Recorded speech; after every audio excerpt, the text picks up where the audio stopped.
Claudio Modón es un activista ambiental, geógrafo y facilitador comunitario dedicado a promover estilos de vida sostenibles, la conservación de la naturaleza y el buen vivir a través de la educación, el diálogo y el trabajo con comunidades locales. Desde joven se interesó por las causas sociales y ambientales, lo que lo llevó a formarse en permacultura, tecnologías apropiadas y resolución de conflictos, y a compartir esos conocimientos en talleres, charlas y proyectos colectivos en múltiples países. Fue parte del equipo que incentivó la primera ecoaldea en Colombia y ha sido reconocido internacionalmente por su labor con ecoaldeas y movimientos de transición. Hoy conoceremos más sobre su vida en el Ágora, charlas con Ángela. Muy buenas tardes, amigas y amigos. Bienvenidos a su programa El Ágora, charlas con Ángela. Hoy estamos con un amigo muy querido, con Claudio Maudauni. Claudio lo conozco hace bastante tiempo. Se me apareció una vez y ya sabrán ustedes cómo fue que Claudio llegó a nuestras vidas. Bienvenido a nuestro programa, Claudio. Muchas gracias, Ángela. Un placer volvernos a encontrar y gracias por la invitación. A ver si podemos compartir un poco de buenas noticias y cosas positivas, que en estos días no nos dan muchas buenas noticias en este mundo. Rico, pues rico tenerte por acá, Claudio, y personalmente porque pues has llegado nuevamente a donde te conocí, que fue en Achira. Claro. Pero bueno, empecemos, Claudio, hablando de tu niñez en Chile. Cuéntanos. De mi niñez. A ver, yo desde muy pequeño tuve la oportunidad de tener un contacto con la naturaleza muy grande. Los paseos de domingo, de fin de semana, cuando teníamos oportunidad de salir, era ir a pescar en un río en la afuera de Santiago o el zoológico. Y mi madre nos decía, a mi padre y a mí, pero de nuevo van a ir al zoológico. Y no, pues fascinados. Una vez cuando pequeño me encontraron que me había saltado la barrera y estaba enamoríos con el chimpancé en la jaula. Otras veces me escupió el elefante, el león del zoológico me orinó por haberlo molestado. Mi padre me dijo, te dije que no molestara al animal que estaba durmiendo. Y eso hizo de mí ese amor, ese respeto por la naturaleza. Y poco a poco fui creciendo. Me tocó vivir a muy temprana edad lo que fue un cambio grande en Chile, con la Unidad Popular, que llegó con cambios, reformas agrarias y grandes cambios sociales. Y también me tocó la dictadura, por ahí en una conversación que teníamos con Miguel Altieri, compatriota de agroecología, ¿no? Un amigo nos dice, entonces, che, ustedes salieron con la beca Pinochet. Sí, tú con la Videla, le decimos. Me tocó salir, yo estudié en la Universidad Católica, geografía, y como líder estudiantil me salí porque ya era de alto riesgo permanecer allá, y salí a Europa, a Francia, donde luego llegó mi familia, mis padres, mi hermano. ¿Qué opinas de esta foto? Bueno, Noruega. Noruega, viví 19 años en Noruega, primero 7 y luego casi 12 años. Pero ¿cómo terminaste allá? ¿De Francia ya te fuiste para allá o qué? Sí, porque viviendo en Francia, en París, estudiando y viajando por Europa, conocí a mi primera esposa, noruega. Entonces, terminando mis estudios en Francia, decidimos movernos a Noruega. Ah, yo no sabía que tú ibas a tener una esposa noruega. Pero tus hijos no son de ninguna noruega. No, de rola colombiana. Sí, En Noruega fue donde nos conocimos con un grupo de compañeros, tanto latinos como africanos, que andábamos en búsqueda de cómo cambiar el mundo. Lo de siempre. Sí, Tú siempre has buscado cómo cambiar el mundo. pero claro, eso era como un sueño de poder incidir, ¿no? De poder, y veíamos que los partidos políticos tenían su agenda, el tema ambiental en ese tiempo, más de 40 años, no era actual realmente, no tenía la importancia que tiene hoy. Nosotros tampoco éramos conservacionistas, sino que vimos cómo iba a afectar y la devastación que venía con este consumismo y con los sistemas neoliberales, ¿no? Donde tratamos de extraer y acabar con los recursos para llenarse los bolsillos. Entonces, tanto así que en Noruega mucha gente nos llamaba los pájaros tuetué. El pájaro tuetué es un ave que anuncia la mala suerte, ¿no? Okay. Porque anunciábamos las catástrofes que se iban a aproximar, y claro, nos veían como medio raritos, pero después como con mucho respeto, porque muchas de las cosas que visualizamos sucedieron. Luego me vine a Colombia, estuve viviendo en el Darién. Y allí el lugar y el destino nos juntó con una amiga que fue la pionera en iniciar un proceso de conservación en la reserva Sazardí, ahí en el Golfo de Urabá. Y es allí que creamos una de las primeras reservas naturales de la sociedad civil y la primera ecoaldea de Colombia. En ecoaldeas hoy podemos decir que habrá unas 80, 100 iniciativas entre ecoaldeas, ecobarrios, iniciativas de transición, comunidades intencionales, y no, pues con gran alegría y satisfacción de haber puesto una semillita que se abonó y que ha generado ese impacto, y no solamente aquí, también en otros países en donde hemos tenido la oportunidad de participar y aportar. Claudio, ahora te muestro esta imagen. Nachira, otro enamoramiento. En el 2006 estábamos justamente de gira con los otros dos compañeros de la organización que creamos en Noruega, Change the World, Cambia el Mundo, Noruega. Fue allá que nos encontramos, primero nos encontramos en una búsqueda de ver cómo podíamos incidir. Sabíamos de la problemática ambiental, ecológica. No éramos un grupo de choque, de confrontación. Queríamos poder construir alternativas de vida y propuestas distintas, ¿no? Que llegáramos a enamorar y no a generar choques y tampoco a imponer.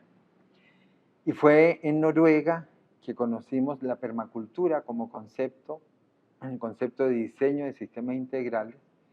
Y para nosotros fue como, este es el baúl de herramientas que podemos utilizar para poder generar procesos de cambio.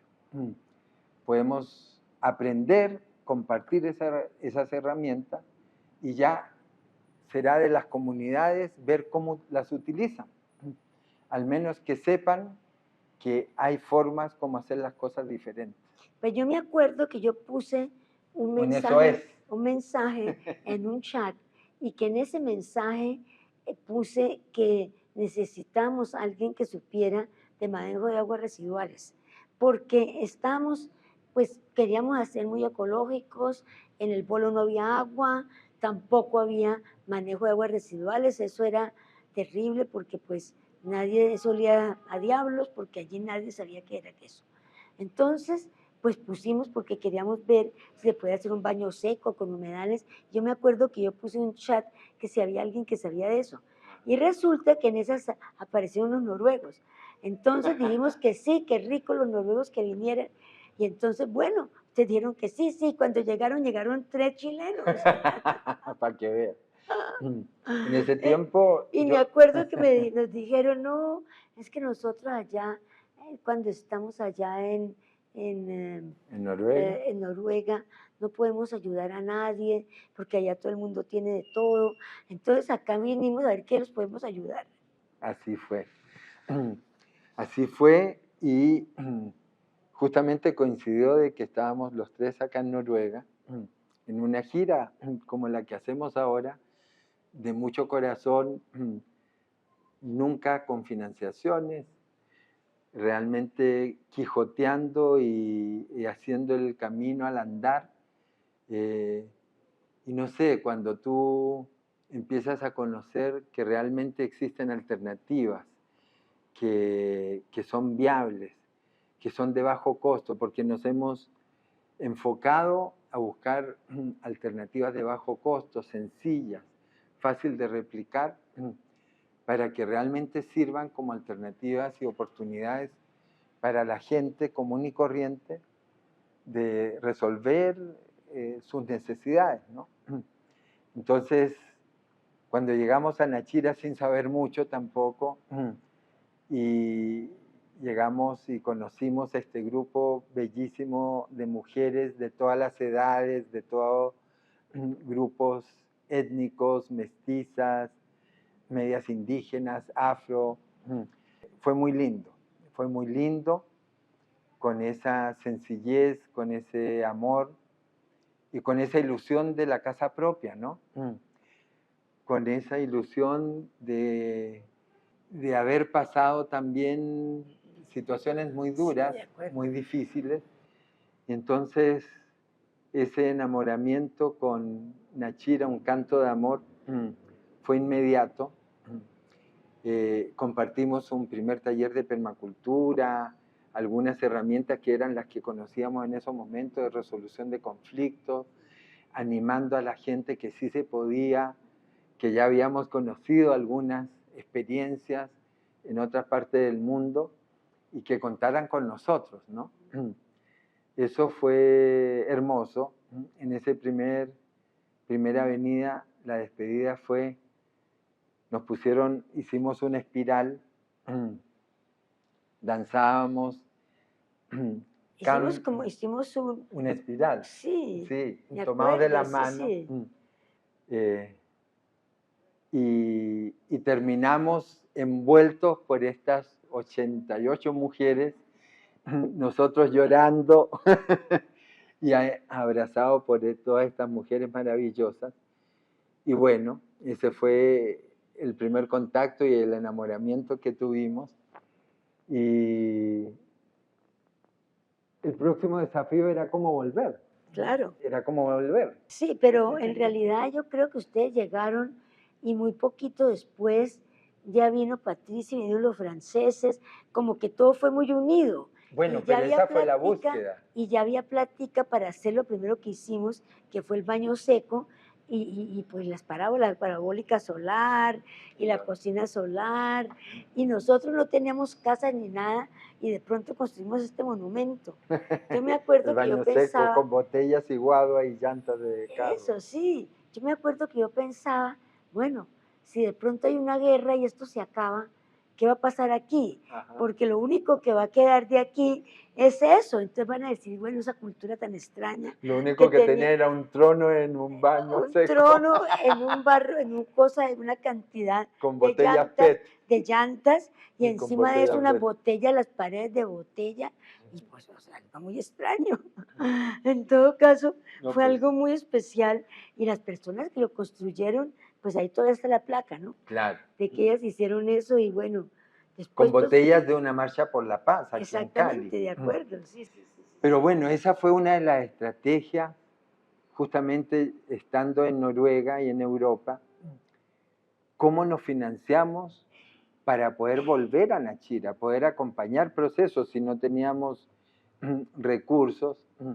Y gran parte de lo que hemos venido haciendo por muchos años es voluntario. Pero uno no le hace dedo al avión para traerte. Entonces nos inventamos y se dio la oportunidad de este relacionamiento con el sindicato y la Caja de Compensaciones de Electricidad de Francia, que tenía un fondo rotatorio, y ese fondo solidario presentamos los primeros proyectos con la cocina solar, con la traída de esta amiga de artesanas solares del Valle del Elqui de Chile, porque no queríamos nosotros transmitir el conocimiento de la tecnología apropiada, sino que fuera una mujer, no solamente con el conocimiento técnico, sino las recetas y el proceso social que había significado para estas mujeres de extrema pobreza saltar a ser businesswoman, mujeres de negocio, y que no sé si tú sabes, pero hoy les fue tan bien que se pelearon, ¿verdad? En un caserío en medio del Valle del Elqui. Llegan los buses llenos de turistas a comer en el restaurante solar. Las pisqueras del valle tienen voucher para que los empleados vayan a comer en los restaurantes solares. Y como le fue tan bien, y como el dinero lamentablemente corrompe y nos trae grandes fracturas en estos procesos sociales, se pelearon y montaron otros restaurantes. Y a todos les va bien. ¡Qué maravilla! Bueno, vamos a hacer una pausa para comerciales y ya regresamos. Continuamos en el Ágora Charlas con Ángela, con Claudio Madón. Claudio, bueno, me acuerdo, claro que sí me acuerdo, toda esta visita tuya, toda esta de Patricia, que la que hicimos tanto, los franceses, que fueron los primeros que llegaron a Nachira, todavía están los letreros que dice, n'ayez pas le papier, dan letas. Dan letas, sí. Que por favor no botar el papel dentro del inodoro, ¿cierto? Eso era. Y era bueno. Y en realidad fue una época muy linda y muy especial. Y nos trajeron también varios proyectos. Y bueno, así fue como nosotros empezamos con el ecoturismo, de verdad. Con el ecoturismo, y no solamente eso, sino que, si tú te acuerdas, los 4 viajes solidarios que trajimos con franceses, nos fuimos turnando en las 41 viviendas que se habían construido al principio, y con la estadía de 2 franceses por casa, las familias pudieron tirar su plancha en el segundo piso. Ese fue el ingreso. Eso es cierto. Medios de financiación alternativos. Claro. ¿No? Además, pero ellos también tenían una plática que invertían generalmente en alguna cosa. ¿Sabes? Yo me acuerdo porque también habíamos recibido una plata de USAID. Y me acuerdo que cuando venían los franceses, yo quitaba inmediatamente la bandera americana y la guardaba. Decía, y ponía la francesa. No, y como ellos eran, claro, el sindicato era pues bastante de izquierda. Claro. Y cuando venía USAID, quitarlo de los franceses. Claro, hay que jugar estratégicamente. Claro, así fue. Fueron las primeras partes. Bueno, ahora te muestro esta imagen. Bueno, yo volví ya hace 11 años a Colombia. Cuando estuve en el Darién, justamente el conflicto armado, cuando hay un grupo armado, eso pasa. Pero ya cuando están ambos grupos, hay una confrontación muy dura, y que la población afroindígena, campesina, neorural, pagan las consecuencias. O sea, que eso fue lo que te pasó en el Chocó. Eso pasó en el Chocó, y por porque eso yo tenías salí. El Chocó, ustedes tenían una finca o algo, ¿no? La Ecualdea y la reserva una reserva, claro. Sí. Tuvimos que abandonar. Todavía estabas con Luisa. En ese tiempo con Luisa, y tenía ella estaba en embarazo de nuestro hijo mayor. Entonces nos fuimos a Noruega y hicimos una pausa de 1 año, y la pausa iba a ser de 1 año, tomó 12. 12 años en Noruega. 12 años en Noruega. ¿Después de los franceses? En todo el tiempo que estuvimos en Noruega, traíamos a los franceses, yo Ah, estando en Noruega. ok, ok, Claro. ok. Ya. Y entonces en el 2014 ya volvimos a Colombia. Ya no era una opción el Darién, el Chocó, por narcotráfico, la violencia, etcétera. El aislamiento también con dos hijos pequeños nacidos y crecidos en Noruega. Y entonces parte de los compañeros de Sassardí se habían instalado en el oriente antioqueño, en la cuenca del río Arenal. Sí. Y allí ya habíamos comprado una tierra sin verla Ajá. y nos vinimos a establecer allá. Mm. Y es allí donde estoy en la actualidad. Luisa, lamentablemente, no tuvo mucho tiempo para Gozar de eso. gozar de todo el anhelo del regreso, porque falleció hace 6 años. Me quedé solo con los niños y en el oriente antioqueño, en la cuenca del río Arenal, establecimos una propuesta de conservación, sustentabilidad y buen vivir. No quisimos hablar de coaldea, llamamos a gente a ser buenos vecinos que quisieran conservar, restaurar, respetar la cultura campesina y crearnos en comunidad. Bueno, Y allí Claudio, estoy. y ahora ya, pues ya llegas aquí con un grupo de gente que está andando, no sé, ¿en qué andas? ¿Qué es lo que estás haciendo ahora? No, pues cada vez que tenemos oportunidad, esto no es trabajo, aunque soy muy trabajólico, mis días son de 5 de la mañana a 11 de la noche. Ah, Seguimos cambiando el mundo después de tanto tiempo. sí. Hemos tenido logros maravillosos, de gran satisfacción. No hemos logrado tener el sostenimiento económico para ser realmente sostenible en ese aspecto, pero cada vez que viajamos y tenemos oportunidad de compartir experiencias, conocimientos, lo hacemos. Y aquí estamos porque estuvimos en el llamado de la montaña, el encuentro de ecoaldeas en el Cauca, celebrando 20 años de vida regenerativa y comunidades intencionales sustentables. Y estando aquí, la oportunidad de reconectar, de apoyar, de compartir. Ayer estuvimos con Ecobarrios, hoy con la autoridad del DAGMA, y vamos a estar visitando distintas experiencias en Cundinamarca y Boyacá, apoyando procesos. Muchas veces los procesos se quedan estancados porque no sabemos resolución de conflictos. Pero ¿cómo vamos herramientas, cambiando el mundo, Claudio? ¿Cómo vamos? Vamos bien. Sí. No como quisiéramos a nivel general, pero donde hemos puesto semillitas sin saber qué va a pasar, si han germinado frutos maravillosos. De acuerdo, como la chira también. Mira qué tal de volver a encontrar y ver ese proceso hermoso que sigue floreciendo. Bueno, Claudio, te agradecemos muchísimo. Bueno. Muchísimas gracias por habernos acompañado en el programa. Y verdad que, como siempre, rico charlar contigo, rico tenerte por acá. Muchas gracias y seguiremos caminando juntos. Claro que sí. Muchísimas gracias.